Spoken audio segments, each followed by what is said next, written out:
We are going to talk about vRealize Automation Cloud, so the version 8. We are from Swisscom, and we are currently using vRealize 7 and are planning a migration towards vRealize 8.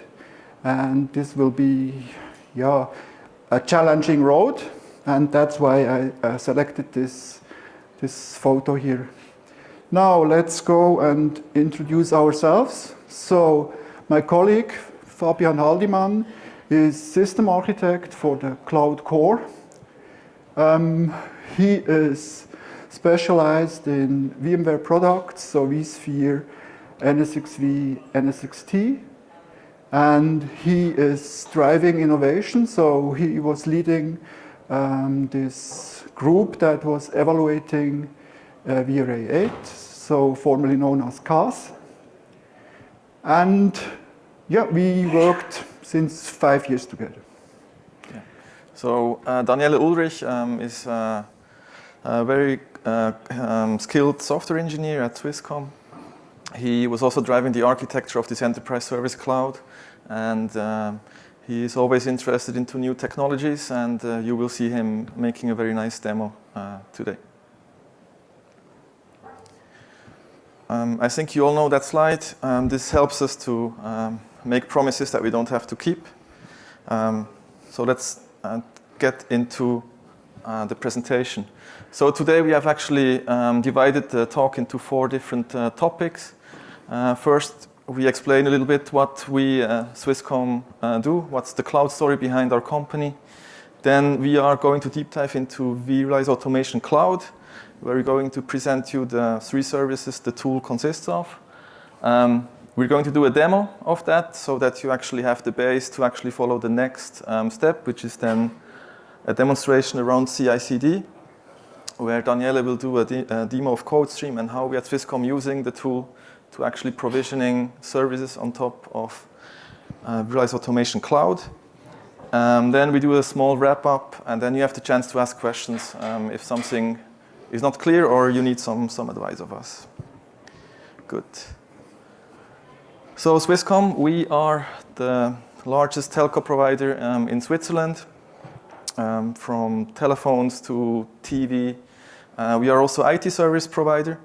Full outsourcing, we have multiple cloud platforms. The one that we're mostly involved in is Enterprise Service Cloud, targeted at SMI 500 customers based on vRealize, so this is why we have this topic as well. We have a SME a public cloud based on vCloud Director. And we have PKS and Cloud Foundry environments.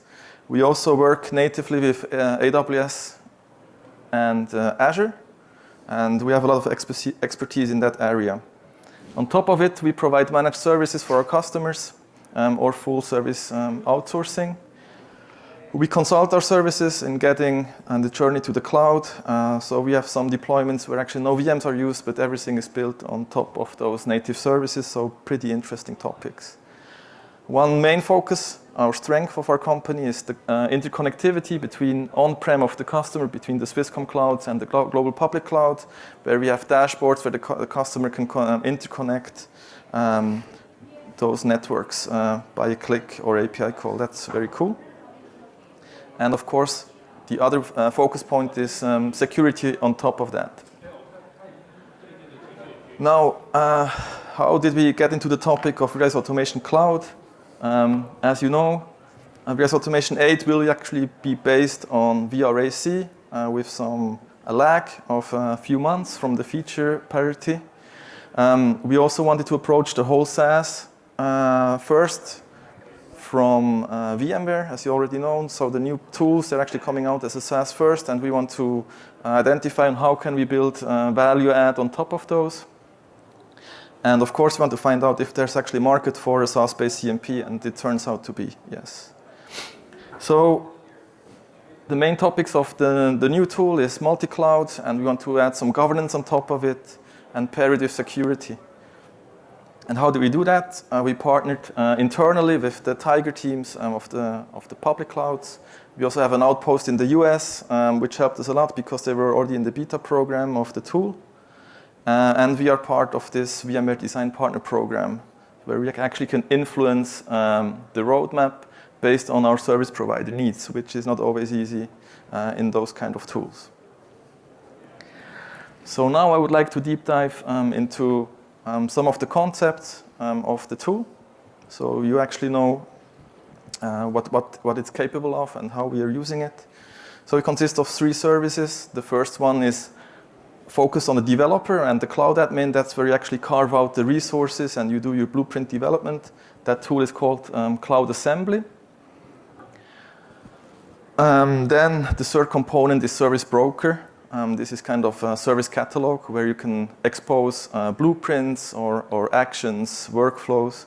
And the very cool feature of it is the Cloud Foundation templates, which you can grab from AWS and expose it to your customers and wrap it around some governance. That is really cool. And we have the third service, which is CodeStream. It's the SaaS version of the on-prem tool. It's a CI/CD tool with a focus on DevOps. And with that, we're actually pushing projects and content from one organization to the other. This is the demo you will see afterwards. In the demo, it's sometimes hard to follow because we have to switch between the 3 elements. So that's why we actually identified it by color. So the green, blue, and red one. So you actually have an orientation where we are at. When ich klicke. No. This will be represented in the browser as well. Thanks, Daniel. Okay, so now we're going to have a small deep dive into Cloud Assembly. This is the infrastructure-focused tool. The idea there is actually that you have different endpoints like vSphere, VMC on AWS, or NSX, or you have your public cloud tools like Azure, AWS, and Google Cloud Computing, and you actually create some cloud accounts where you carve out which of those resources you want to make available into a project. An organization can have one or multiple projects, it's up to you. The organization is part of the VMware SaaS portfolio. And then you can start developing your blueprints. If you want to deploy it, there are some abstractions that make it very easy for you to use it in the blueprint code. So there is this flavor mapping where you actually can align between the sizing of the different clouds. You can say flavor mapping small. On AWS or Azure is mapping to the given sizes. And then there's the image mapping, which allows you to name an image. And then for each of the cloud endpoints, you can then define what the actual AMI or vSphere image is. And then on top, there are some tools that allow you to add, for example, security with the network profiles, where you can add security groups. You can add VMs in security groups to actually consume existing firewall rules, for example, and storage profiles where you can define what class of storage you need and what's the flavor of it, if it's in provisioned or not, for example. So this is a pretty powerful part of the tool. Now, there's a concept of integrations which allows you to extend the platform. For example, there are different categories. You have source control like GitHub and GitLab, which allows you to consume those tools to actually provision the blueprints, for example, or actions, something that you can actually do through Git. That's pretty cool. Then config management. There are integrations for Ansible, open source and Puppet Enterprise. If that's what you're using, you can bind it to playbooks or different roles on Puppet. Then we have a PKS integration, which is pretty cool, where you can create different plans, and then consumers can create Kubernetes clusters based on those plans and consume them accordingly.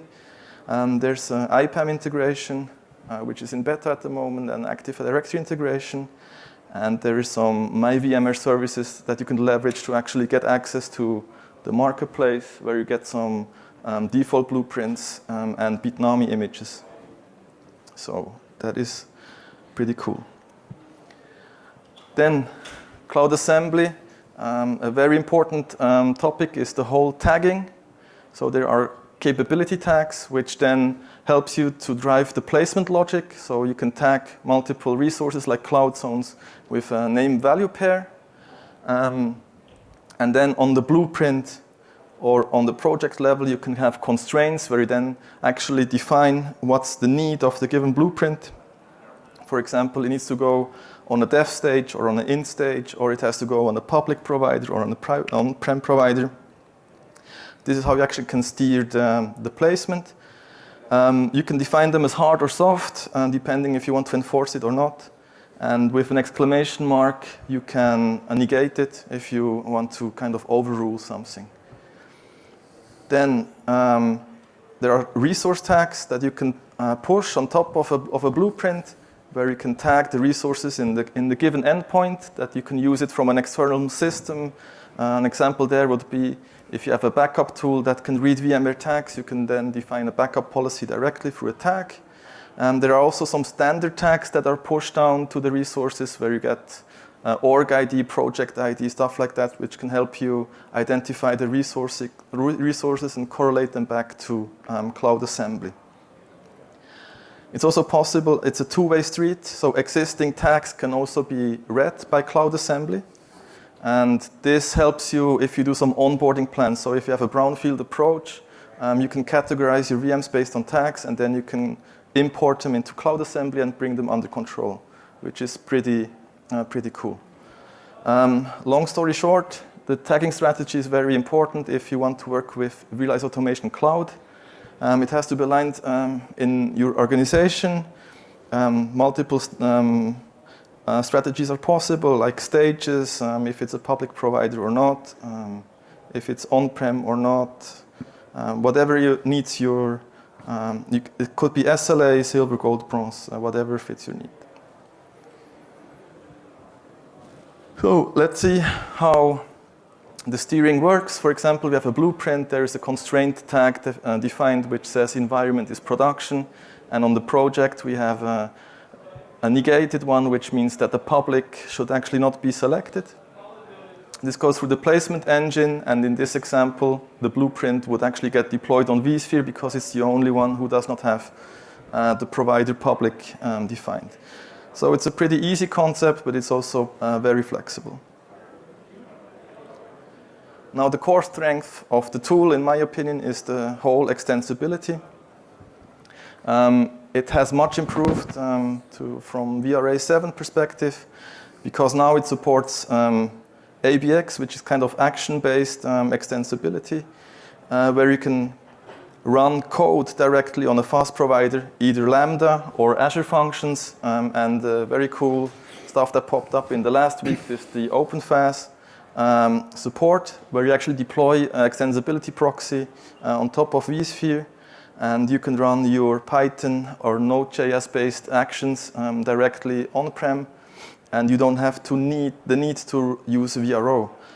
If you still want to use VRO because you have it in the company, you can also add VRO as an integration, and then you have your workflows where you can use JavaScript to do your magic. How can we actually trigger those actions? It's based on event topics. There are about 27 lifecycle events available, so for you to interact with different states of the deployment. And then you can subscribe to them, and you add your runnable, and this is how you can leverage it. That's one approach, and the other approach is you can also expose the actions and the workflows in Service Broker directly, so the consumer can use them through the web portal or API. Now, for us as a service provider, infrastructure as code is the way we want to work. That's the way how we worked in the past. So we would like to do some operations only through Git. Then we know who changed what. We can work with branches to simulate users, or we can have multiple repos. That's depending on the strategy. And at the moment, what we so far achieved is that we can create projects on demand and sync the blueprints and actions from a Git repo. We can create subscriptions, and we can delete the projects. And this is something we're going to demo. But for us, this is not enough. We would like to be able to create organizations on demand, which is at the moment a limitation in the SaaS offering. There is no automated way on how we can create those organizations because we are not integrated into Cloud Provider Hub yet with that tool. That's something that is on roadmap. And we also want to create those cloud accounts and zones through YAML files, the whole tagging. And yeah, this is still stuff that we are actually working on, and we hope that we're achieving that either on our own or together with VMware in the product. So our main idea is actually that we have everything in Git, and we only do manipulations on the Git, and then the whole stuff will be built directly. And this is the place where we are ready for the first demo.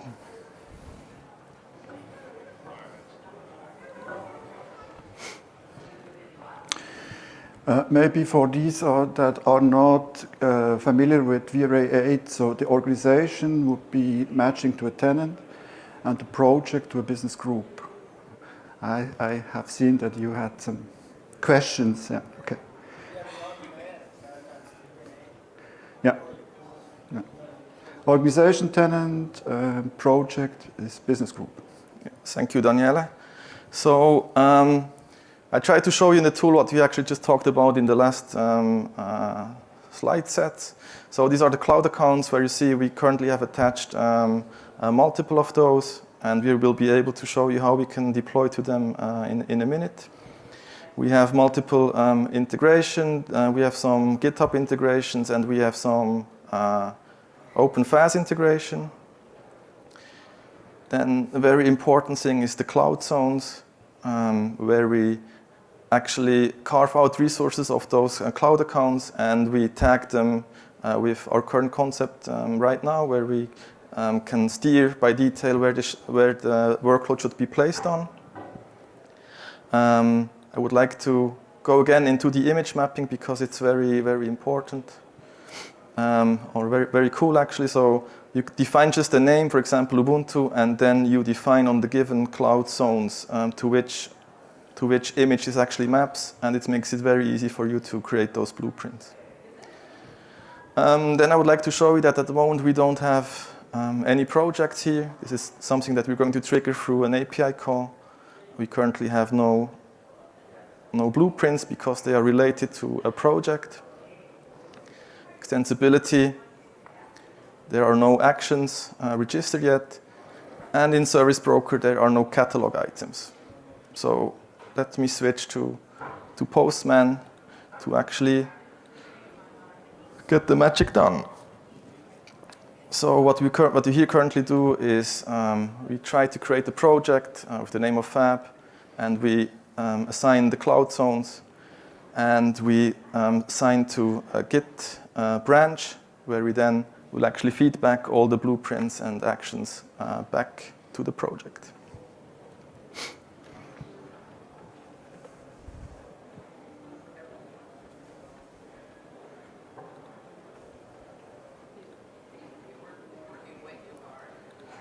And now we see, if we refresh here, that we have a project created automatically.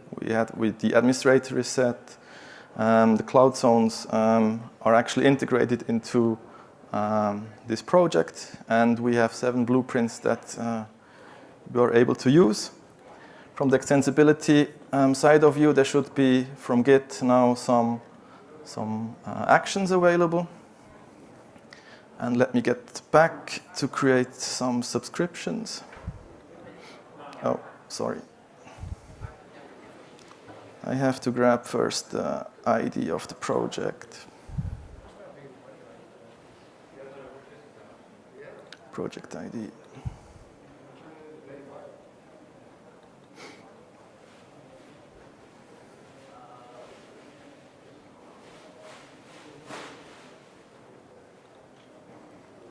So you now see that we have giving subscriptions to events. If you go to the event topics, you see those are the 27 events where you can subscribe to, and this is very, very powerful to integrate into your on-prem CMDB or IPAM or whatever you want to do outside of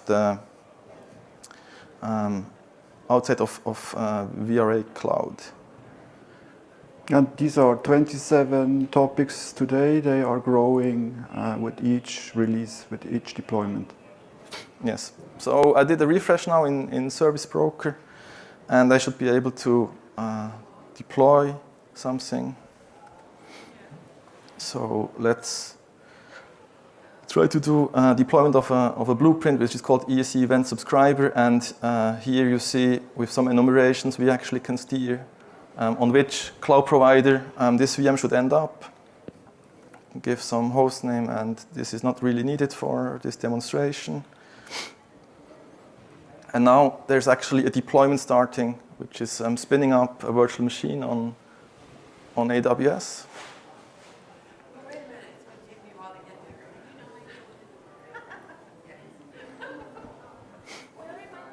So we see there is a network, and the VMS is attached to it, and the instance is currently created. There's a link to the AWS console, and it will show up here in a minute, I assume.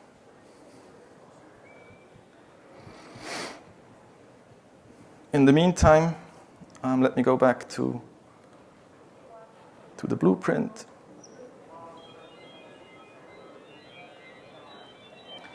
So here you can actually see that at the moment we have those regions available. Let me just make a small manipulation here.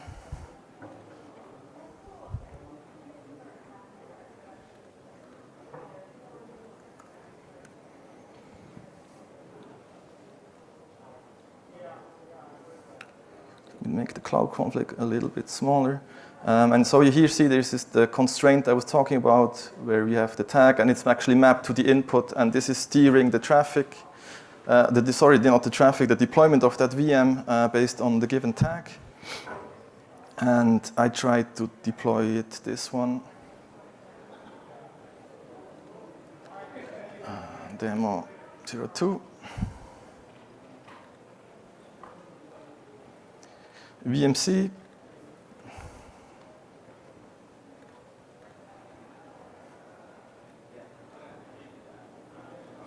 Go. In the meantime, I hope this VM has been provisioned.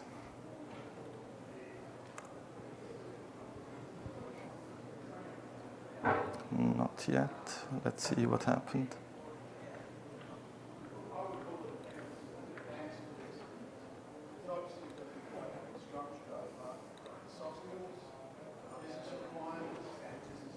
Yeah, so you see here now the AMI image has been launched, the instance is there.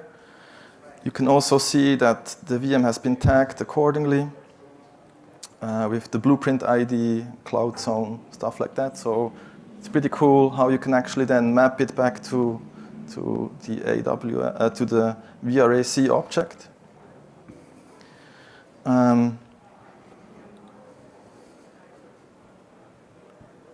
And what is also very cool is you can update stuff very easily. So if you want to add a new tag,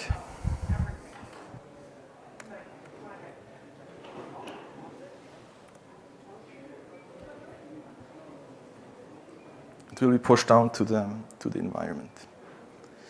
Let's see how it's looking on the VMC side.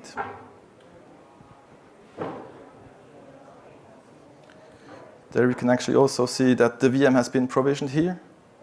VMC on AWS is for us a very cool approach, because we as a Swiss provider, we don't have global reach, but if you have customers that want to have global reach, VMC on AWS could be potentially our infrastructure to serve them locally.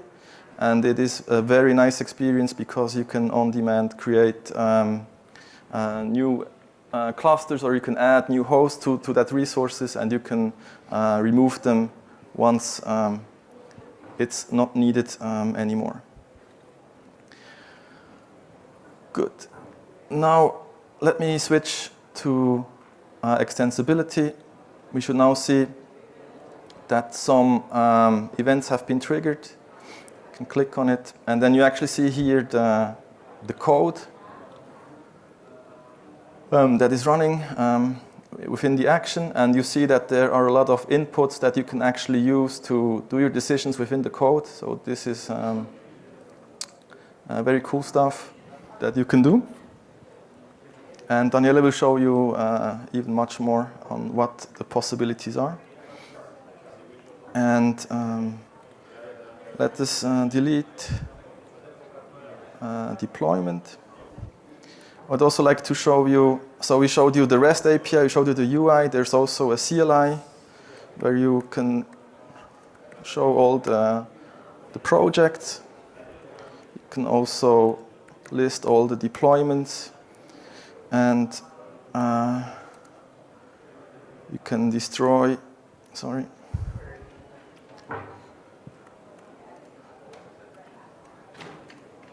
which is called demo. You can also delete a deployment through CLI.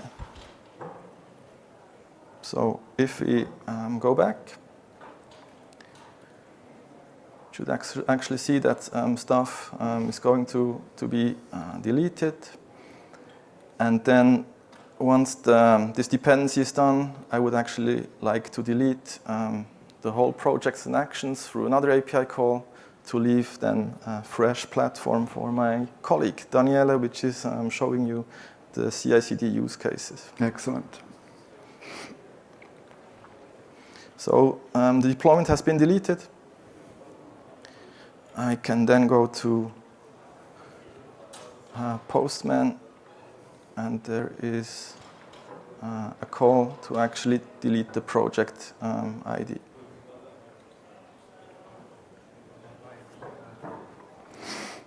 Of course, you can delete the project within vRealize automation itself, but then you have to delete all dependencies on the project. This call is checking all dependencies and is removing them. So GitHub repository, entitlements, all that stuff. Yes, so with that, I completed my part of the demonstration, and I hand over to Daniele to go a little bit deeper into the whole CI/CD work we have been done in the code.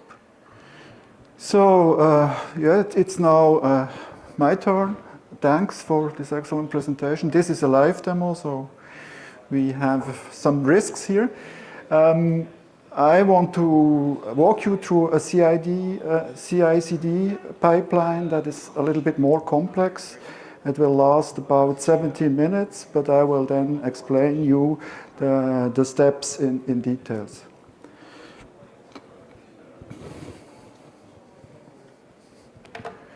So first I have to go very technical. So I'm now playing the part of the developer. This is my IDE, and I'm checking in code. So you have a commit message here. I commit it.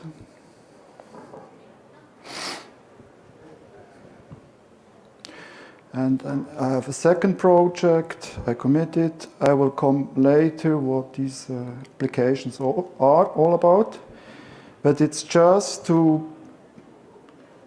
pull the trigger.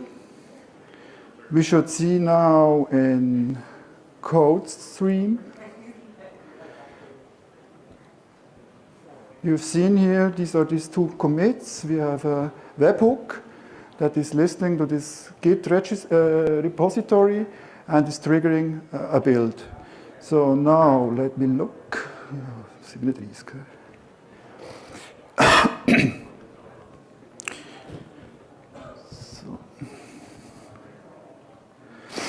So what you see here is that we have two organizations basically. So this is the organization Swisscom. So this would be our organization where we are building our new artifacts, and where we have all the development. And we have a second organization in our evaluation setup. So every time I'm going to CodeStream, you will be in this organization. Every other Cloud Assembly or Service Broker would be in the second organization. And that's the target CI/CD process that we'd like to have. And now let me go to the parts of this. So what you have seen first is I'm checking in something in Eclipse. It goes to Git and will then trigger the build in our own organization with our build tools. So currently for this pipeline, I'm using Jenkins, Docker, and PKS. So what we are dreaming of, and this is a massive improvement to vRealize 7, that we have everything in YAML, so that our developers can use the preferred editor tools and whatever, or directly in the Git front end and edit it there. It's a massive improvement here. Now, when it's built and tested, we want to deliver that, and we want to automatically build and test it. This could be in a second organization, this could be in a dedicated test project. We want to have a clear set up and tear down phase, where we really have a clean stage for our tests. And if this is tested, we'd like to deliver our tested artifacts to our customers. So Swisscom is acting as a service provider. For us, every tenant would be a new organization in vRealize Automation Cloud, where we are managing these artifacts, subscriptions, blueprints, all that type of stuff.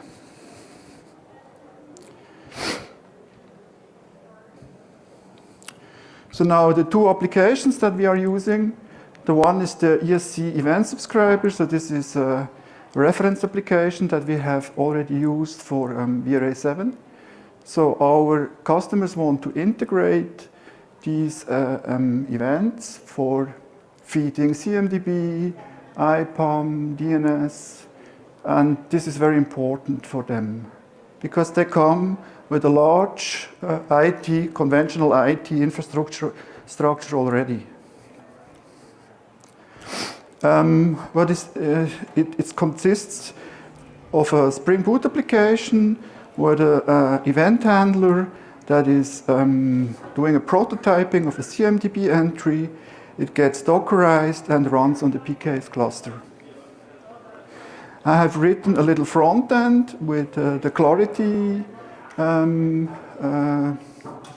Angular framework, so that it fits to the rest of the VMware products. And there you have two views. We can show the events and the CMDB.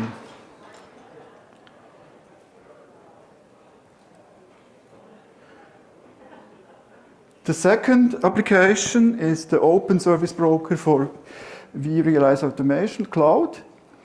There we do simply a translation from the standard that is given through the Open Service Broker API to the CAS requests, to the VRAC requests. It's the same architecture, Spring Boot application, Dockerized, and running on PKS. So these are the two commits. One was the event subscriber, the other one was the Open Service Broker.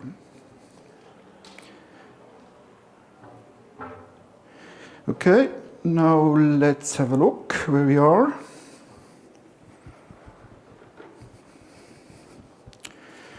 We have seen this here, so we should have it. So the Open Service Broker is already completed and the event subscriber is running. So we can go to the executions, and this nice piggy here, pink piggy, this is my event subscriber. And you see the Maven Docker build and push is still running. So if I'm lucky, I can go to our, yes, this would be Jenkins. So this is done this way. If we go to the pipelines, we can see here the definition.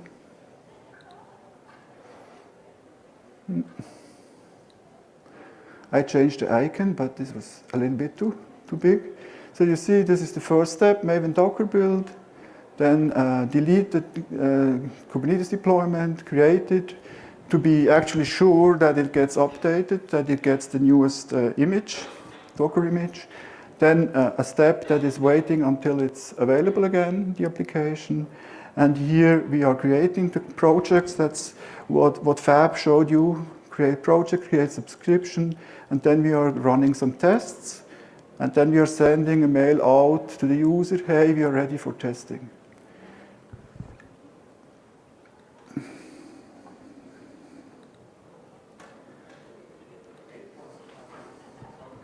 Now the application looks like that currently.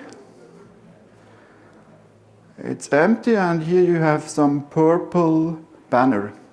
This will be now changed to, I think, a dark gray with some logo, something that you have, that you can see that it really has changed. So let's wait for completion here.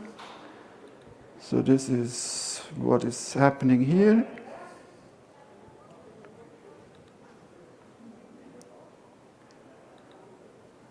So it's pushing to Docker, this is the last step. And before we have a simple Maven build. So it's nothing special with some testing. So this is actually one of the advantages of CodeStream. It can sit on top of heterogeneous development tools. So I think you have the same problem that every developer wants his own tool. And this is a possibility to combine everything in CodeStream.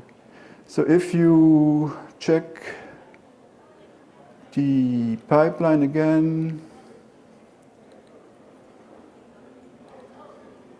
you see these are all tasks that you can use. Artifactory, Bamboo, Blueprint, a CI. This is a small Docker image where you can do whatever you want, what is foreseen in this image.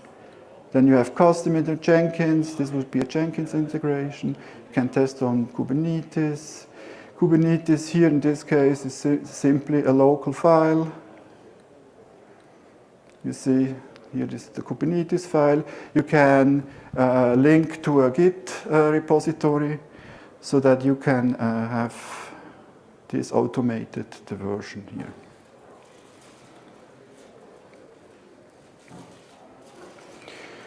So, where are we?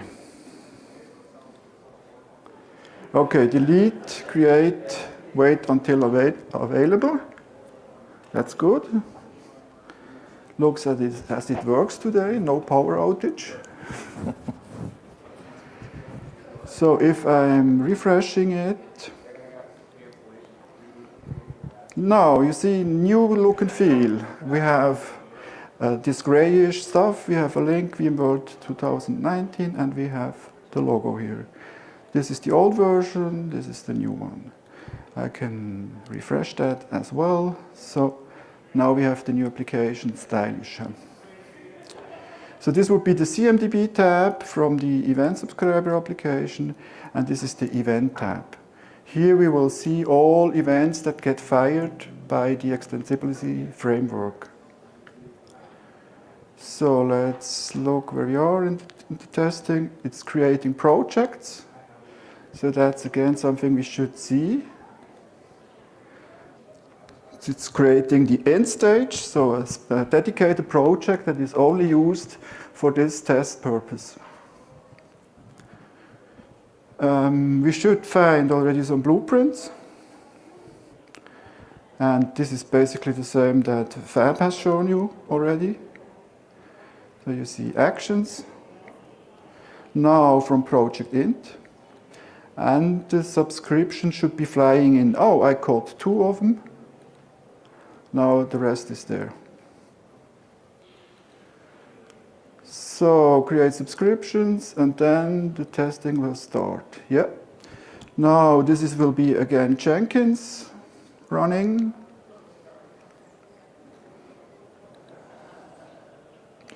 This is cause event subscriber integration tests that are currently running. And I can go to Cloud Assembly, and I expect that I see some deployments popping up in a minute.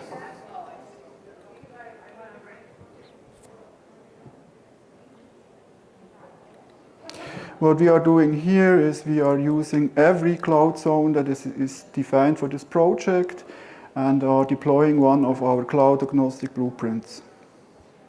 Now you see, this is run in parallel. So we have GCP, AWS, different regions. I left Azure because it takes too long for deletion, and VMC is not in the list yet. But this, you have seen it, it works with the demo. So if you see in the front end, these are the events that are popping in. So here I'm listening to server-sent events so that it's automatically refreshing.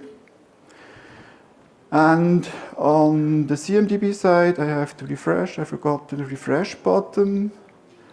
I think we don't have any confirmation for the VM yet.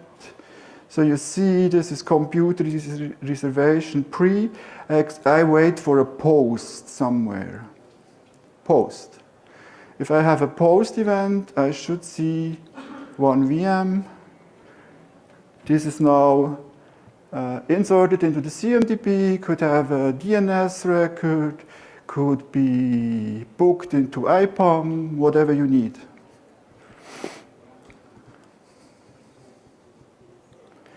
So now you see a lot of posts. Let's refresh. Now you see 3 are green, they are still active, 2 are already deleted. Because if the test runs this way, that I check if this CMDB entry is there, and then I know I got all the events that are necessary, and then I start the deletion process. If it's deleted, then I check if it's deleted in the CMDB.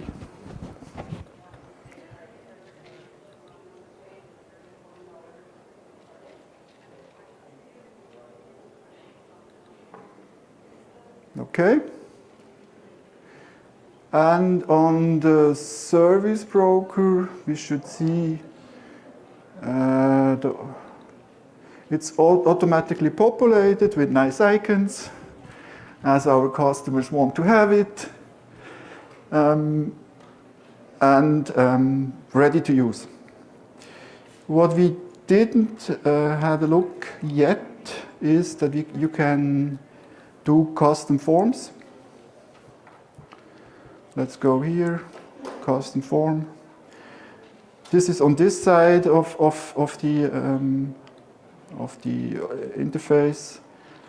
I'm not really happy with that, but if I take such a drop down, I could use here values, constant external source.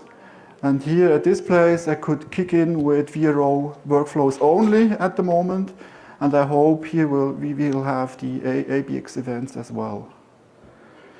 And also these forms, these can be exported as YAML. So even the pipeline itself, this is the event subscriber pipeline. This is a simple YAML. So what we want is to have everything, infrastructure as code. We want to have everything described in YAML and want to have this version properly and the possibility to push it to our runtime environment. So you can see here, this is the same for actions. So this event subscriber has a top element called ABX, action-based. What's the problem now? It doesn't react now. No, it goes in another editor. So this is a top element that describes the action, and here this is the runtime, so it's written in Node.js, and then it refers to a JavaScript file with the same name. And this time, this is properly formatted JavaScript, not like in the old days with Vero, where you had some XML, CData tags that were completely not readable at all. So it become a lot better now to develop on this basis. So that's why I'm calling it developer's paradise, at least if you compare what was before.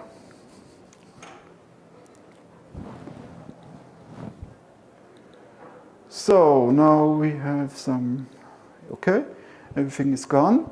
What is happening now, I have a human interaction step. I got a mail, and I would call the deployment manager. Hey, we are ready to test. Do your smoke testing, do whatever you want. We are ready to go. And if he wants to confirm that, he can do that directly, or he can go to CodeStream, where he has a user operation, and this here is waiting now to be approved or rejected. So maybe we could do another deployment, or let's clean it up. Approve. Now maybe what is interesting,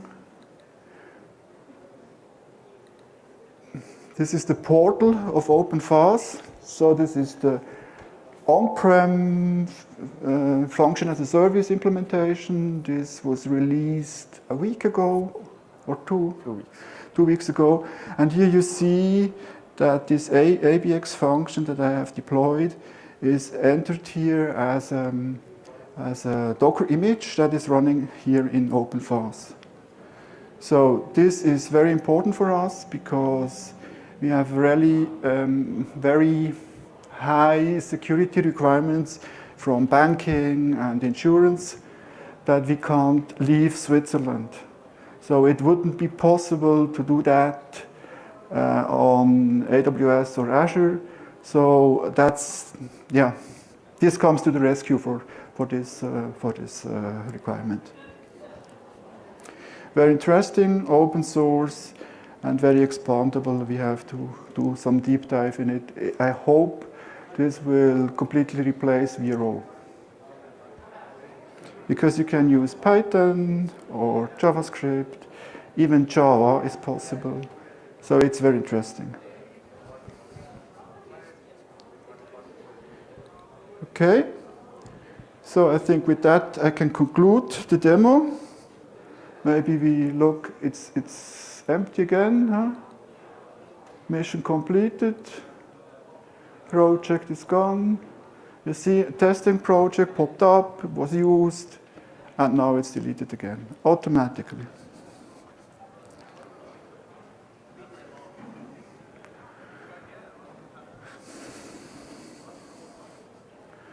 So let's come to the wrap up. Do you want to start? Yeah, so during the last 50 minutes we were able to show you what and why we actually invested some resources in evaluating the product. For us, it is very important that we can automate everything by infrastructure as code. That is kind of our vision. We partially managed to do that, and we are investing more in the future. Yeah, so we have seen that CodeStream for us is an option, mainly because it's very open comparing to the old versions. We can leverage what is already there. So we have Concurs in-house, or we have Jenkins, we have different build tools that we can use and combine in an overarching CI/CD build pipeline. It has become open. It's not about VMware products. You can build whatever you want. It's more application-centric, but they have lost a little bit track on their own product. So creating an organization or creating projects should be much more easier. That's where we are pushing them to get this done. Yes. We are open to take your questions.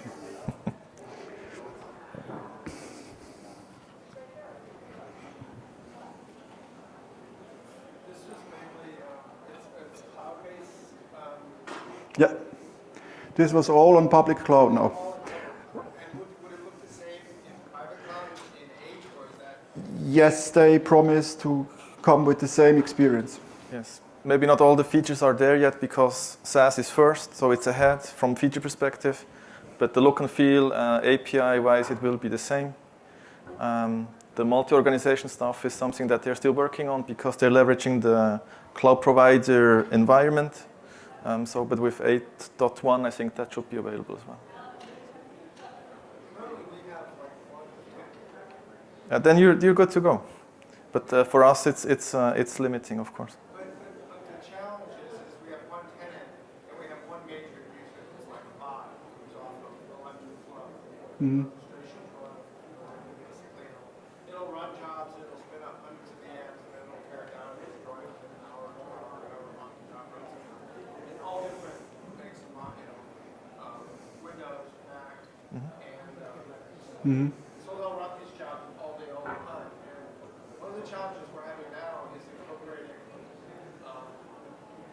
new business groups within our company who want to also take advantage of the automation tools. They only might need to spin up 6 or 8 or 10 VMs to a smaller scale for a smaller job.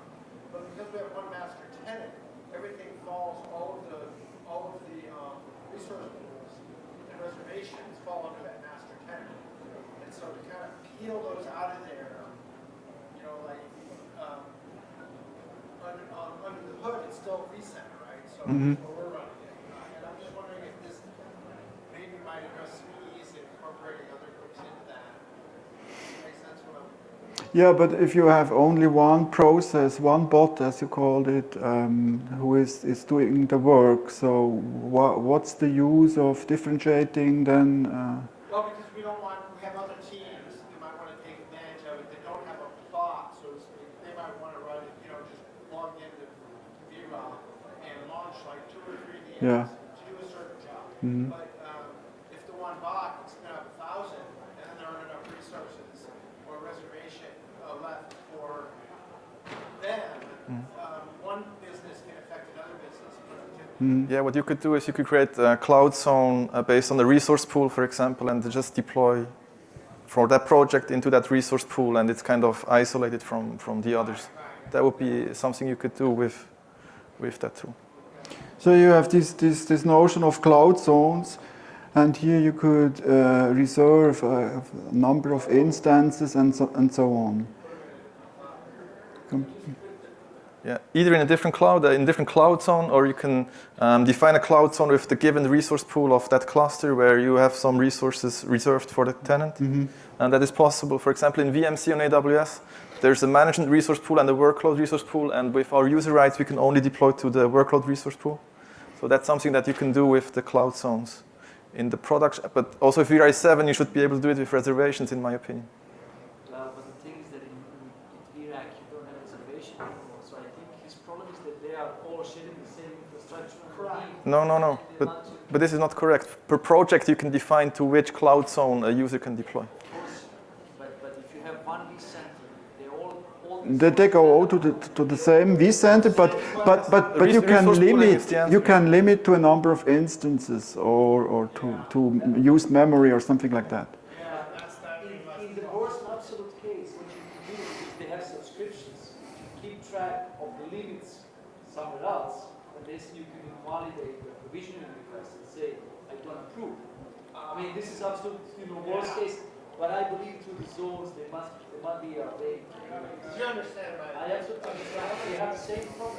Oh, yeah. I mean, as long as you are ending up on the same infrastructure, right? And regardless of how many zones, they're all on the same. Yeah.